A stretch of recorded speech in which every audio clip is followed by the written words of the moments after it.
नमस्कार, मैं हूं आशीष वर्मा। मॉर्निंग कॉल में आपका स्वागत है। शुरुआत इस वक्त की हेडलाइंस के साथ।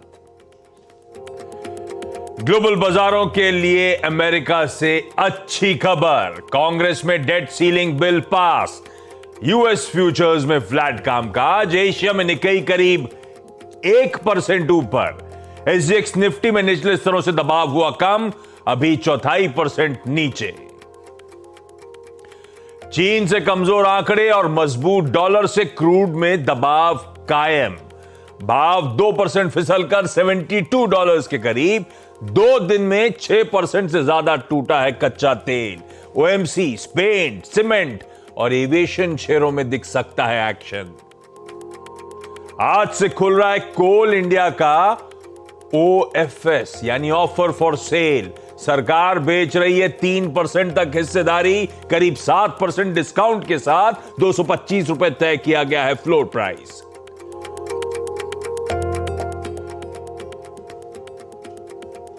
इकोनॉमी के मोर्चे पर अच्छी खबर। मार्च तिमाही में 6.1% के साथ उम्मीद से बेहतर रही जीडीपी ग्रोथ। वहीं FY23 के दौरान 7.2% की दर से बढ़ी इकोनॉमी। मैन्युफैक्चरिंग, एग्री और माइनिंग ने दिखाया दम।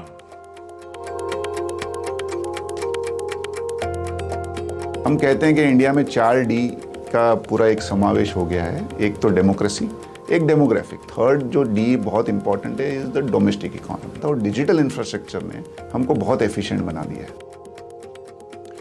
भारत की ग्रोथ स्टोरी है दमदार। एफआईएस जल्द लौटेंगे वापस।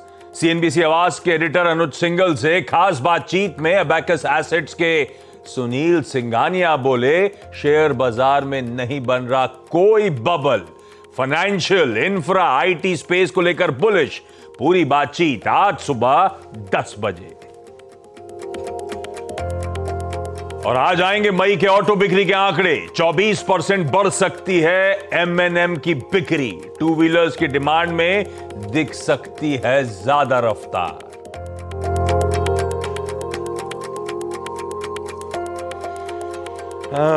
गुरुवार की सुबह यहां से इस हफ्ते का, जनरली हर वीक का बेहतर पीरियड की शुरुआत होती है, क्योंकि होप जागते हैं वीकेंड को लेकर। और फिर हैप्पीएस्ट डे होता है थर्सडे। तो ऐसा क्यों? फ्राइडे क्यों नहीं? फ्राइडे खुश होता है कि कल फ्राइडे है, मतलब उसके बाद सब छुट्टी। हाँ, फ्राइडे को उतनी खुशी नहीं होती क्योंकि आप क्लोजर पहुंचे। संडे को आप दुखी रहते हो। हाँ, संडे, हाँ ये बात सच है। संडे थर्सडे शाम को सल खुश हो करते करते निकल जाता है। आज लग रहा है कि कल फ्राइडे मजा हफ्ते का हैप्पीएस्ट डे है लॉजिकली आज। गुरुवार की सुबह डी डे है भाई, वीकली ऑप्शंस एक्सपायरी का दिन। और खुलते ही हमें कुछ इंपॉर्टेंट चीजों पर रिएक्ट करना है। रिएक्ट करना है हमारे जीडीपी नंबर्स पे, रिएक्ट करना है यूएस पे और डेट सीलिंग नेगोशिएशंस। अब नेगोशिएशंस कहां रह गए? बिल पास हो गया, इस तरह के अपडेट्स आते हुए, तो उससे रिलेटेड कॉन्टोर्स वगैरह डेवलपमेंट्स पे। साथ ही आज कई सारे इंपॉर्टेंट इवेंट्स डाइजेस्ट कर रहे होंगे। दुनिया की तमाम इंपॉर्टेंट इकोनॉमीज के पीएमआई नंबर्स, नाम लिस्ट आपकी स्क्रीन पर है, इंक्लूडिंग हमारा भी पीएमआई नंबर आ जाना है। यूरोजोन का सीपीआई यानी कि रिटेल इन्फ्लेशन का नंबर आ जाने वाला है। यूएस के इनिशियल जॉबलेस क्लेम्स के नंबर्स। डेट सीलिंग पीछे भाई साहब, अब तैयारी करिए अगली फेड बैठक की, उसको लेकर सुगबुगाहट बढ़ेगी। आज जो जॉबलेस क्लेम्स के नंबर्स सामने आएंगे। प्लस आज से हमने नए महीने में कदम रखा है, आगाज हुआ है नए महीने का। तो पिछले महीने के मई के ऑटो सेल्स के नंबर्स आज दिन भर स्क्रीन पे हलचल बनाए रखेंगे। इस बीच भारतीय बाजार के कुछ समीकरण बदले हैं। पिछले कुछ दिनों के निफ्टी का परफॉर्मेंस आप लोगों की स्क्रीन पर आएगा। Back to back 4 trading sessions up till Tuesday, बढ़िया रिटर्न्स थे। एक साइड पॉइंट्स में रख दिया डायरेक्टर साहब ने, प्रोड्यूसर साहब ने, एक साइड परसेंटेज में भी रख दिया है। यह था पिछले 4 दिनों का बढ़िया मोमेंटम। उस मोमेंटम पे कल कुछ हद तक ब्रेक लगता हुआ नजर आया। निफ्टी कल का प्रीस ट्रेडिंग सेशन स्क्रीन पर रखिएगा। आधे % के दबाव के साथ निफ्टी में कल कामकाज होता हुआ नजर आया। वो तो सेकेंड हाफ में जाते जाते एमएससीआई फ्लोज ने कुछ हद तक लोअर लेवल से जान फूंकने की कोशिश करी, नहीं तो दिक्कतें कुछ ज्यादा थी जो स्क्रीन पर दिख रहा है उससे। खैर, नया दिन है। आज के संकेत, एसजीएक्स निफ्टी कह रहा है भाई 1/3% का दबाव मिलेगा। 66-65 पॉइंट सिंगापुर से दबाव के इंडिकेशंस आते हुए।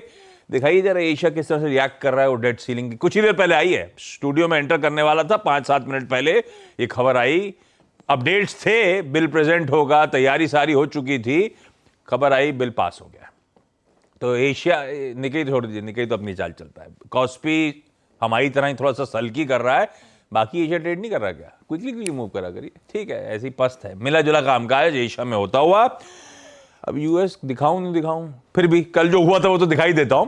यूएस में कल आधे से 2/3% का दबाव था उस बिल से पहले। हालांकि इंट्राडे अगर डाउ दिखाएं स्क्रीन पे तो एक समय यूएस 300 पॉइंट डाउ दबाव में था, वो जाते जाते कुछ रिकवरी आई है सेकेंड हाफ में, इसी होप में डेवलपमेंट चल रहे थे, फॉर्मल डिबेट हाउस में शुरू हो चुका था, तो लो लेवल से एक रिकवरी प्ले आउट हुआ। 300 पॉइंट वाला 140 पॉइंट नीचे बंद हुआ, 160 पॉइंट इनके लो से रिकवर कर गया। और आज सुबह के फ्यूचर्स इस समय के ताजा देख लेते हैं, क्योंकि डेट सीलिंग का भी कुछ रिएक्शन होगा, अदरवाइज उससे पहले तो हल्के लाल निशान में ही यूएस के फ्यूचर्स ट्रेड कर रहे थे। इस समय अमेरिकी कुछ नहीं, फ्लैट ही है, हो गया डेट सीलिंग, जितना नर्वसनेस होनी थी, जितनी तेजी करनी, सब खत्म है, कोई रिएक्शन नहीं है डेट सीलिंग बिल पास होने पे, ना एशिया में ना अमेरिकी फ्यूचर्स में, एटलीस्ट अब तक। ऐसे में ग्लोबली कैसा मूड, वो कॉन्टोज वॉन्टोज तो समझ में आया, डेट सीलिंग के अब फोकस क्या रहेगा, क्या बातचीत चल रही है यूएस में, नीरज जी से समझेंगे, वीरू समझाएंगे। भाई कल जो थोड़ा सा झटका लगा है, काफी दिनों बाद स्क्रीन पे दिखा, थोड़ा सा दिक्कत भरी स्क्रीन नजर आ रही थी, उसके बाद समीकरण कुछ बदल गए हैं क्या? एक्सपायरी के लिए क्या लेवल्स वॉच आउट करने हैं, कैसे कमाई होगी, और हर्ष बताएंगे सारे important stocks in news. Neeraj ji भाई मुबारक हो आपको, बहुत बहुत बधाई। हम दिल से तो लोग अच्छे हैं, किसी का भी दुख दर्द देखा नहीं जाता हमसे, मतलब ही नहीं। तो वो बिल पास हो गया, तो महीने भर से कह रहे थे हो जाएगा, चिंता मत करो एकदम। हो ही गया फाइनली। अब क्या ये, क्या डिटेल्स तो समझ में आई, क्या ये क्यों रिएक्ट क्यों नहीं कर रहे? हो गया अब खत्म कहानी क्या? तो होना ही था, तो जितना रिएक्शन होना था पहले हो गया। अब ये वाली कहानी हो गई पीछे, है ना? आप ये कहते हो कि मार्केट आगे देख के चलता है, अब आगे हो गया, आगे देखेंगे। जॉबलेस क्लेम का डेटा पर उससे पहले मैं दूसरी चीज दिखाऊंगा आपको। मतलब कल का दिन वाकई मेरे लिए कई सालों का अजीब सा दिन था। वर्ल्ड का कोई ऐसा मार्केट नहीं था जो ग्रीन रहा हो। इवन तड़ाउल इंडेक्स सऊदी अरब का भी गिरा हुआ था 1.5%। एशिया, यूरोप, यूएस, गल्फ, सारी मार्केट रेड में थे वर्ल्ड वाइड। ये एक बहुत सिचुएशन अलग सी थी, जबकि डेट सीलिंग का एक फेज आगे निकल गया था, दोनों के बीच में डील हो गई थी, हाउस में इसको रख दिया गया था, उसके पक्ष में वोट पड़ गए थे। लेकिन कल ग्लोबली सेल ऑफ था। सेल ऑफ शब्द थोड़ा सा ज़्यादा हार्श हुआ था, उतनी बड़ी गिरावट नहीं थी, लेकिन 1-1, 1.5-2% था। यूरोप में तो खास तौर पे बहुत ज़्यादा गिरावट थी कल। अब ये कल यूएस के मार्केट आप देखिए, ऑफ लोज थोड़े थोड़े ऊपर आए थे नीचे से, लेकिन फिर भी रेड में बंद हुए थे तीनों इंडाइसेस। दरअसल अब जो चाइना में हो रहा है ना कल, वो रियल कंसर्न है। अभी यूएस में आऊँगा मैं बाद में, पहले चाइना की सुनिए आप कहानी। चाइना में एक्चुअली कमोडिटी क्रैश जैसी सिचुएशन बन गई है। वहाँ का जो पीएमआई नंबर आया है, कल आया था, बहुत ही ख़राब आया है, 48.8, जो कि लोएस्ट है उनका। कोई संकेत नहीं दिख रहा है कि इसमें बढ़ेगी। आयरन की प्राइसेस 6 मंथ लोस पे चल रही हैं। कॉपर के प्राइसेस, गैस के प्राइसेस, सॉफ्ट कमोडिटीज़ मतलब गेहूं चावल के दाम सब ज़मीन पे आ रहे हैं। तो ये खुश होने की बात है, दुखी ये पता नहीं, लेकिन चाइनीज़ लोग बहुत दुखी हैं। आपको याद होगा इसका सेंस 3-4 दिन पहले मार्केट ने ले लिया था। ड्रैगन इंडेक्स के जितने चाइनीज़ स्टॉक लिस्टेड थे यूएस में, उनकी ज़बरदस्त धुनाई होगी। और मैंने कल ही आपसे कहा था जेमी डायमंड को अब चाइना की जगह जापान ज़्यादा अच्छा लग रहा है क्योंकि चाइना से मोह भंग हो चुका है। चाइना बहुत तेज़ दबाव है और वहाँ की सरकार ने अगर तत्काल कदम नहीं लिए तो मुश्किल बढ़ सकती है। तो असली कंसर्न ये था, क्योंकि सेकंड बिगेस्ट इकोनॉमी है वर्ल्ड की, लार्जेस्ट कंज्यूमर है क्रूड का, वो सब धराशायी हो रहे हैं। क्रूड देखिए कल फिर गिरा और एक महीने में 11% तक गिर चुके हैं क्रूड ऑयल के दाम, बावजूद इसके कि आप 15 लाख बैरल का कट करके चल रहे हैं 1 जून से। तो ये एक बहुत पेकुलियर सिचुएशन बनी, जिसकी वजह से कल मैं देखा कि पूरी दुनिया के बाजार रेड बंद हुए, डिस्पाइट की डेट सीलिंग होने वाली थी। अब इस पूरे जो कहते हैं ना कि जले में नमक छिड़कना, वो यूएस जॉब मार्केट ने कर दिया। 3,58,000 नौकरियां, जो टोटल उनका आज तो जॉबलेस क्लेम्स आना है, मंथली डेटा जो आया है, वो डेटा इतना बढ़ के आया है कि आप फिर से हाइस पे पहुंच गए हैं। इतनी सारी जॉब्स अभी भी वेकेंट पड़ी हुई हैं, ऐसा कह रहे हो आप? यस। और सुनिए आप, हेल्थ केयर में, रिटेल में, सोशल असिस्टेंस में, ट्रांसपोर्टेशन में, वेयर हाउसिंग में, यूटिलिटीज़ में भर भर के नौकरियां हैं। अब ये एक बड़ा कंसर्न क्रिएट कर रहा है कि यूएस मार्केट तो ठंडा होने का नाम ही नहीं ले रहा है। जॉब मार्केट बहुत ही स्ट्रांग है, जीडीपी आपने देखा रिवाइज एस्टिमेट बढ़ के आया था। इसकी वजह से फिर अब फेड के जो गवर्नर जी लोग थे वो फिर से ये बात कहने लगे हैं कि बिना रेट हाइक के कंट्रोल में आएगी नहीं आपकी इकोनॉमी। तो आप देखिए कैसे पैराडॉक्स बन रहा है। एक तरफ US market firing on all cylinders, हर तरफ उनके यहाँ तेज़ी का माहौल है, डेट सीलिंग भी क्लियर कर दी उन्होंने और पैसा झोंकेंगे सिस्टम में। दूसरी तरफ चाइना में मुश्किल खड़ी हो रही है, जर्मनी रिसेशन में जा चुका है, यूरोप में प्रॉब्लम है, सऊदी अरब में 75 के नीचे क्रूड ट्रेड होगा तो पता नहीं क्या होगा, इसलिए तड़ावल और गिरा है वहाँ पे। तो एक बहुत ही पिकुलियर सिचुएशन से ग्लोबल मार्केट इससे में गुजर रहे हैं। इस बीच अपने यहाँ का जीडीपी बहुत ही अच्छा है, Q4 में शानदार नंबर आए, इसकी वजह से एनुअल नंबर भी 0.1% बढ़ गया, 7.2% आ गया है। अब आप इसके बाद वीरू के पास चलते हैं, वही बताएंगे क्या होगा। मुझे समझ में नहीं आ रहा। अब वीरू के पास चलते हैं, चार्ट देखते हैं। ये इंटरेस्टिंग है भाई साहब। बहुत ही डिफरेंट सिचुएशन आ गई। सऊदी अरेबिया का मार्केट है टड़ाऊ तड़ाउल टड़ाऊ टड़ाऊ, ये को भी गिर रहा है, सब गिर रहा है, सब गिर रहे हैं। पिंक पैंथर वाला, ये डायरेक्टर साहब को आपको म्यूजिक याद आ रहा है। इनका भी बचपन यही बज रहा हुआ है टीवी पे। अच्छा कल का निफ्टी लेकर आइएगा दबाव। वो लो लेवल से कोटक ने अच्छे मूव्स डिलीवर कर दिए, थोड़ा बहुत स्क्रीन सुधरी थी लेकिन फिर भी आधे % की कमजोरी थी। कल एफआईआईज ने 3,400 करोड़ रुपए का पैसा डाला, डीआईआईज ने 2,500 करोड़ रुपए बेचा, पर ये एफआईआईज में 3,500 करोड़ रुपए जो खरीदा, इसमें 5,500 करोड़ रुपए की तो इंडेक्स की एमएससीआई की रिबैलेंसिंग का नेट इनफ्लो आना था, 5,500 आना था, दिख 3,500-3,400 रहा है, यानी 2,000 करोड़ रुपए की सेलिंग। सोना बीएलडब्ल्यू के प्रमोटर ने माल छोड़ा था कल, उसमें सोसाइटी जनरल ने खरीदा है भाई करीब 400 करोड़ रुपए का माल, गवर्नमेंट ऑफ सिंगापुर ने 200 करोड़ रुपए का माल। इन सबको भी हटा दूं तो एफआईआई सेलिंग तो कल तगड़ी थी बाय द वे, एडजस्ट करते चले तो जो दिख रहा है वैसा है नहीं कल का एफआईआई का आंकड़ा। खैर वीरू बताएंगे, पर्सपेक्टिव में रखेंगे चीजों को, कैसी पोजीशनिंग है, कैसे एक्सपायरी को अप्रोच करना है। वीरू गुड मॉर्निंग, क्या करा जाए भाई, कल के बाद कुछ समीकरण बिगड़े क्या, और कल के ये फ्लोज का डेटे का इंटरनल्स रीड करके मूड बिगड़ रहा है क्या? देखिए, गुड मॉर्निंग आशीष, गुड मॉर्निंग नीरज जी। हाँ, प्रेशर था हायर लेवल्स पे, लेकिन अभी हम हायर लेवल से इतना रिट्रेस नहीं हुए हैं, या फिर short term moving averages on both indices Nifty और निफ्टी बैंक, हमने उतना बड़ा कोलैप्स या फिर उनको बाइसेक्ट करने की टेंडेंसी को डेवलप नहीं किया है। मतलब अगर आप कल निफ्टी के चार्ट्स को देखें आशीष, आई मीन 18,534 पे हमारा क्लोज आया, अभी भी हम 10 डे एक्सपोनेंशियल मूविंग एवरेज से काफ़ी दूर हैं। I mean the shortest moving average on daily chart. Nifty bank backfoot पे आया, 10 डेमा को टेस्ट किया, उसके नीचे भी स्टिप हुआ लेकिन फिर रीगेन कर गया। अगर आप कल का निफ्टी बैंक का क्लोज देखें तो ये अभी भी अपने इस दौर के हाई से लगभग 300 पॉइंट ही नीचे है सिर्फ, और हमारा निफ्टी का क्लोज इस दौर के हाई से सिर्फ 100 पॉइंट नीचे है। तो थोड़ा सा पेशेंस रखिए। ये डेटा थोड़ा सा कंफ्यूज करता है, और जो SGX निफ्टी कह रहा है और उसके डेटा के बीच में और हमारे एवरेजेस के बीच में थोड़ा सा अंतर है। तो मैं ये कहूँगा, बीइंग ए इंडेक्स ट्रेडर आपने बहुत अच्छा पैसा बनाया, इस रेंज में अगर थोड़ा सा पॉज ले ले तो कोई दिक्कत की बात नहीं है। एक तो कल का डेटा इंडेक्स का मतलब जो सेलिंग का है थोड़ा सा हैवी है, कॉल राइटर्स हैं, और अभी short term moving averages held कर रहे हैं, वो अभी वॉलेट नहीं हो रहे हैं। तो थोड़ा सा स्टेट ऑफ कन्फ्यूजन तो है आशीष, और या तो एक पॉज लीजिए।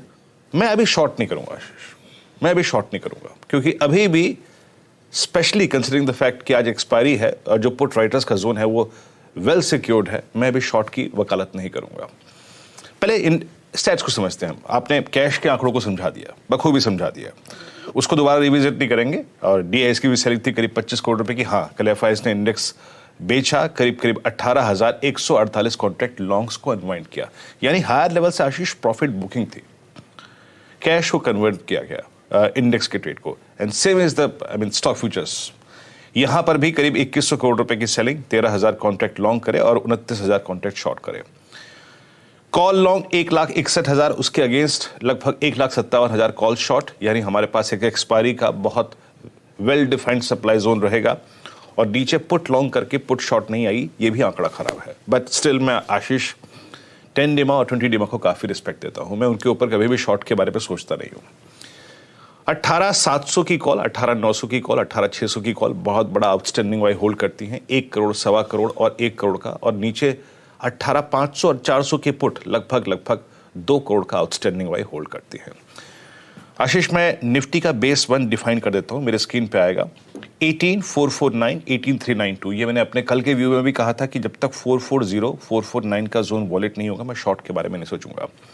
और कंसिडरिंग द फैक्ट कि आज एक्सपायरी है, एक्सपायरी में गैप डाउन को मैं अमूमन सेल नहीं करता हूं, मैं बेस 1 जब तक वॉलेट नहीं हो रहा है नहीं शॉर्ट के बारे में सोचूंगा। और आप यकीन मानिए जब तक कि बेस 1 स्क्रीन पे कायम है, इस एक्सपायरी के स्टैट्स कह रहे थे कि आपका बेस है 18,400 और आपका जो बेस्ट जोन था वो 18,710 था। तो मैं अभी भी आज के लिए उसी जोन पे एम्फेसाइज करूंगा। शॉर्टिंग के थॉट्स आशीष तब आएंगे, एक बात सुन लीजिएगा, अगर 392 वॉलेट होता है इसका मतलब बाजार में प्रेशर बहुत है, और इन दैट केस मैं एक शॉर्ट के बारे में सोचूंगा for a possible first swing target of 18,312, that is 20 day exponential moving average. लेकिन उससे पहले नहीं आशीष, 449, 392 जब तक वॉलेट नहीं हो रहा है, नहीं, बाय ऑन डिप्स की अप्रोच रहेगी। और अगर आप कंफर्टेबल नहीं है तो इंडेक्स के ट्रेड को अवॉइड कर दीजिए।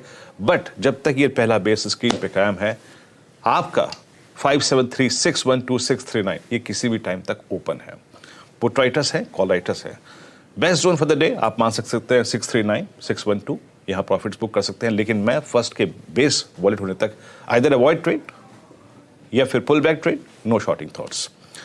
Same is the case with Nifty bank. Nifty bank ने कल अपने 10 डे को वॉलेट किया लेकिन रीगेन कर गया। अब जैसे भी कर गया हो, हमें प्राइस पर फोकस करना है, फैक्टर्स क्या थे उसके पीछे मैं छोड़ देता हूं यहां पर। अभी भी अगर आप पिरामिड्स को देखें आशीष, 44,000, 43,500 के पुट राइटर्स स्क्रीन पे विजिबल हैं। आप जरा वो ऑरेंज कैंडल्स को देखिए, आपकी स्क्रीन पे आएंगे। इन्होंने अभी एग्जिट नहीं किया है। हालांकि कॉल राइटर्स 44,500 पे बहुत हायर क्वांटम में प्लेस्ड हैं, 44,400 पे, 300 पे, 200 पे।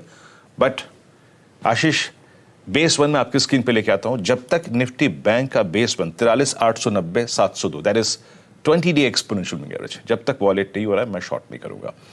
बहुत एग्रेसिव ट्रेडर्स शॉर्ट का एक ट्रेड ले सकते हैं अगर ये फर्स्ट बेस वॉलेट हो for a possible target of 43351, लेकिन उससे पहले नहीं आशीष। उससे पहले मेरा बाय ऑन डिप का ही अप्रोच रहेगा, या फिर अगर आप कंफर्टेबल नहीं है तो अवॉइड कीजिएगा। बट वो ट्रेड का थीम यही रहेगा, by the dips before above base 1। और जो एग्जिट जोन है, जैसे कि मैंने अभी डिफाइन किया कि 44, 300, 400, 500 पे बहुत स्ट्रॉन्ग कॉल राइटर्स हैं, आप एग्जिट करिएगा। अभी आशीष हम बहुत शॉर्ट टर्म मूविंग एवरेज से ऊपर हैं, बहुत एग्रेसिव शॉर्ट्स के बारे में मैं नहीं सोच रहा हूं जब तक ये एवरेजेस वॉलेट नहीं होते आशीष। बहुत बढ़िया। ये है कहानी आज के इंपॉर्टेंट दिन एक्सपायरी डे की। लेवल स्क्रीन पर नोट डाउन करेगा। मैं क्विकली हर्षदा के पास जा रहा हूं सारे इंपॉर्टेंट स्टॉक्स इन न्यूज जानने। Harshada, good morning. Good morning Ashish. Coal India आज फोकस में, जहां पर सरकार एक ओएफएस की तैयारी कर रही है।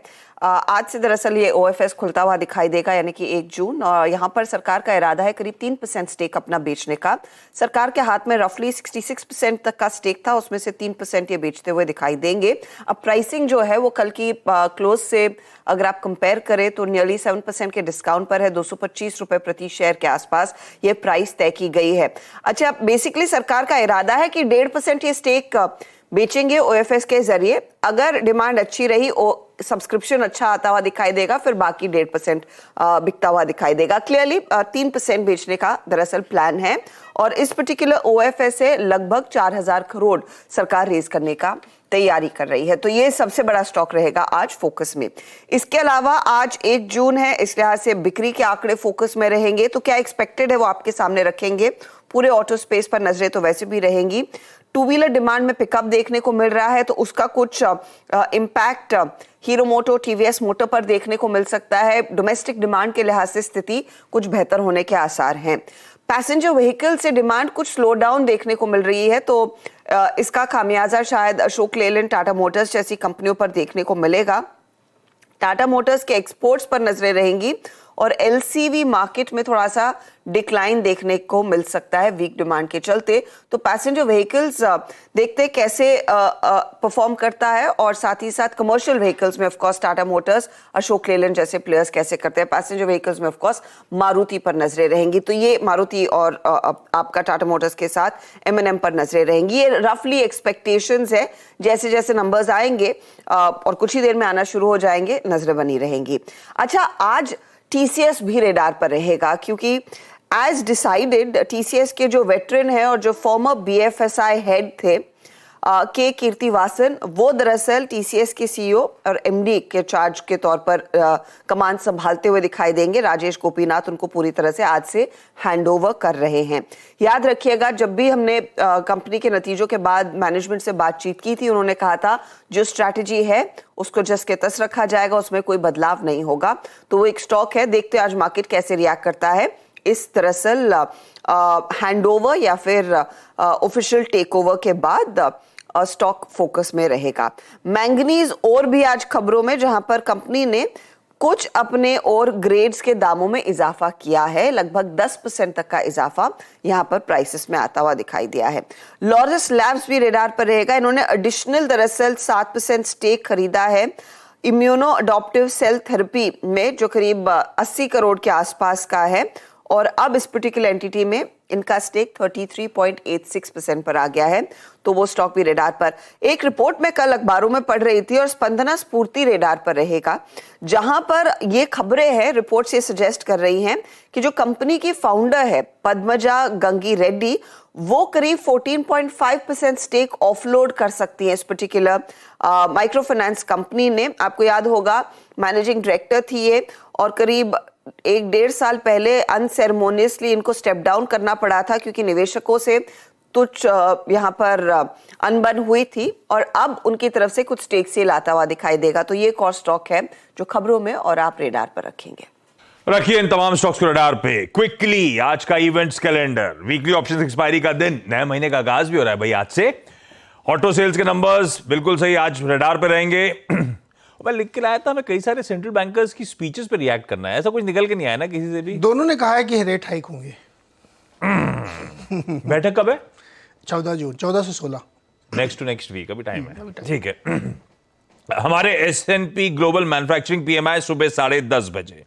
कोल इंडिया आज इंस्टीट्यूशन के पार्टिसिपेशन की बारी, OFS जब खुलेगा। TCS के MD CEO का टेक ओवर की बात हर्षद ने कर दी, आज से पदभार संभालेंगे। एस्कॉट्स क्यूबोटा, वो जो एग्री मशीनरी बिजनेस डिवीजन है, उसने प्राइस हाइक्स अनाउंस कर रहे थे, आज से इफेक्टिव है। आसान शब्दों में ट्रैक्टर के दाम बढ़ रहे हैं अप टू 1%, अलग अलग मॉडल के ऊपर डिपेंड करेगा। गुजरात गैस, वो जो इंडस्ट्रियल गैस के दाम काटने की घोषणा करी थी, 5% का कट आज से इफेक्टिव है। तो ये 5वां कट ले लिया उन्होंने 2023 में। इसके चलते तो मेरे ख्याल से जो कंज्यूमर्स है वो भी रडार पर रहेंगे, सिरामिक वगैरह बहुत बहुत चले हुए स्टॉक्स, नहीं, ध्यान रखिएगा। एप्टेक और श्री सीमेंट कुछ इंपॉर्टेंट एक्स डिविडेंड है। श्री सीमेंट में 55 रुपए का एडजस्टमेंट आएगा। आदित्य बिरला कैपिटल की आज बोर्ड मीट है प्रेफरेंशियल इशू पे विचार करने के लिए। यूरोजोन का CPI नंबर आज बाजार बंद होने के बाद शाम को वो लोग रिलीज करेंगे, हमारे बाजार बंद होने के बाद। जापान का, यूरोजोन का, यूके का, सबके मैन्युफैक्चरिंग PMIs, यूरोजोन का अनएम्प्लॉयमेंट रेट साथ में आएगा। यूएस के initial jobless claims, manufacturing PMIs, crude oil inventories का डेटा, ये सब इंपॉर्टेंट होगा, कल नीडल मूव करेंगे। FOMC का एक और मेंबर साहब है हरकर, वो उनकी स्पीच लाइंड अप है आज शाम को। फेम 2 के अंतर्गत आवाज की एक्सक्लूसिव कंफर्म हुई थी, 1 जून से बदल दिया जाएगा जो कॉन्टोर्स हैं फेम 2 सब्सिडी के। आसान शब्दों में, अब वो डिटेल बाद में जब सीधा सौदा में उतरूंगा तो समझा भी दूंगा। इलेक्ट्रिक स्कूटर्स और बाइक्स आज से महंगी होने जा रही हैं। कल खरीदना था सस्ते में पड़ जाता 25-35 हजार रुपए, आज मोटा मोटी कैलकुलेशन के हिसाब से इतनी महंगी हो जाएंगी गाड़ियां। वो कल वेदांता फोकस में था, खबर यह थी कि सरकार प्रपोजल्स मांगेगी मॉडिफाइड स्कीम के अंतर्गत सेमीकंडक्टर एंड डिस्प्ले फैब्स के लेकर। आज से वो आवेदन शुरू करे जा सकते हैं, एप्लीकेशन आज से भरी जा सकती हैं, 1 जून ऑनवर्ड्स था वो। होंडा की कार्स, अमेज, होंडा सिटी, सब महंगी हो रही हैं आज से, 1% तक का हाइक। और वो डिमॉन्स्ट्रेशन जो फार्मर ग्रुप ने रेसलर्स के सपोर्ट में आज nationwide demonstrations, nationwide stir announce करी है। और महापंचायत भी आज मुजफ्फरनगर में। क्या देखें क्या डेवलपमेंट्स होते हैं वहां से। ब्रेक ले लेते हैं। लौटेंगे तो कमोडिटी और करेंसी मार्केट्स की टॉप स्ट्रैटेजीज। जरा सेकंड प्लेट स्क्रीन पर रखिएगा। ठीक है, अब फोकस डेट सीलिंग से आगे बढ़ चुका है, लेकिन ऐसा कोई नीडल मूव नहीं हुआ है। बॉन्ड और डॉलर दोनों ऑलमोस्ट उन्हीं लेवल्स पे। डॉलर इंडेक्स थोड़ा कूल ऑफ हो गया कलर आज के बीच में। कच्चा तेल जस का तस बना हुआ है, 72 के ऊपर कल भी था, 72 के ऊपर के जोन्स पे इस समय भी ट्रेड कर रहा है। कल 3:30 बजे जहां छोड़ा था और आज के बीच में कोई फर्क नहीं है। सोना इंच अप कर गया तगड़ा, 1955 वाला $1980 प्रति आउंस के ऊपर चला गया है। चलिए, ऐसे में एसएमसी ग्लोबल सिक्योरिटीज की तरफ से आज की प्रेफर्ड पिक्स कमोडिटी स्पेस की वंदना भारती जी ने मदद करी है। चांदी खरीदना है 71,700 के स्टॉप के साथ। लाइकवाइज नेचुरल गैस में एक बाय ट्रेड इनिशिएट कर सकते हैं एमसीएक्स पे 193 के स्टॉप के साथ। दोनों के बाकी के लेवल स्क्रीन पर हैं। जाते आते प्लीज एसजेक्स निफ्टी रख दीजिए स्क्रीन पे। शुरुआत से थोड़ा सा प्रेशर तो ईज ऑफ हुआ डेट सीलिंग की खबर के बीच, लेकिन अभी भी 1/3% जहां हमने कार्यक्रम की शुरुआत कर दी उसी तरह के प्रेशर अभी भी आधे घंटे डाउन द लाइन नजर आ रहे हैं सिंगापुर से। तो हम थोड़े से सबड्यूड शुरुआत करेंगे आज एक्सपायरी डे की। इसने नोट पर आज के शो मॉर्निंग कॉल में ब्रेक के उस पार सीधा सौदा प्रेजेंट करेंगे। नमस्कार।